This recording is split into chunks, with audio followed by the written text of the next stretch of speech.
Alright, tapos na tayo dito sa airbrush natin kay Captain America. So tinanggal ko na rin yung mask and nag-aral din ako. Tiningnan ko sa YouTube kung paano mag-paint ng skin tones. So dito ay apply natin. So warm yellow and red yung gagamitin natin for the washes. So ano muna tayo? Yellow wash muna. Tapos red wash and then some skin tone na wash just in case magkaroon siya ng red spots. So let's see. Ito muna, yellow muna. Alright, very thin layer of paint lang to Very thin lang.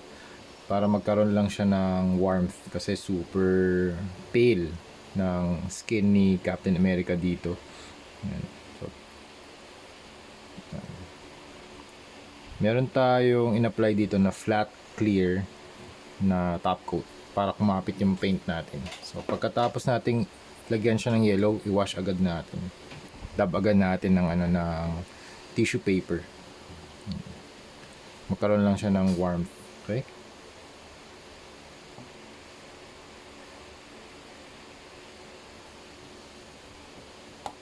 Right. Alright, then na tayo mag-tint ng yellow. The next step naman, warm red naman yung gagamitin natin. Okay, same thing lang. Same lang. Wash lang natin around the area. Ayan. Okay, tapos wipe agad natin ang tissue paper. Okay. So, since battle damage naman to, hindi natin kailangan maging well, yung skin naman kasi in reality may mga imperfections naman yan. Hindi naman siya super perfect talaga na super smooth na skin. That's why yung ibang mga painters naglalagay ng mga speckles, ng mga dots, ng small dots just to represent that kind of imperfection. That makes it more interesting, diba? Kaysa dun sa super smooth na skin na para talaga siyang wax museum. Well, based on my preference yun mga mamsera. Kung gusto niyo super smooth skin like pearl finish, pwede yun, lalo na sa mga sa mga girls. Napakaganda nun.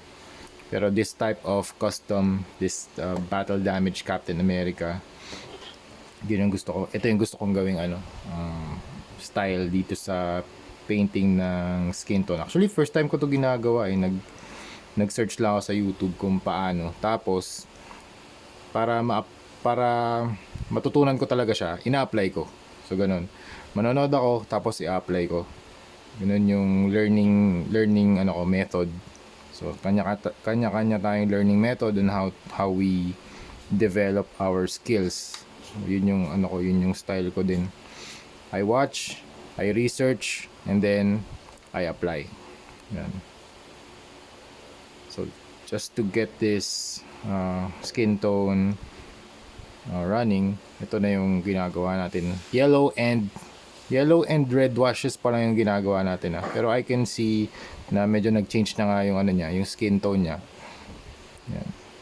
Kung pwede tayo mag-apply ng more red dito sa kanyang lips. Yan.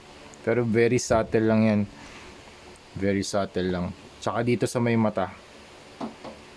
Yan. Kasi sa ibang areas naman ng skin natin, meron tayong mga red na sections. Like sa nose, sa lips. Yan. Okay, since battle damage si Captain America dito sa gagawin nating custom, we are going to add some blood effects. Alright, we are going to do some blood effects here sa ilalim ng kanyang left cheek.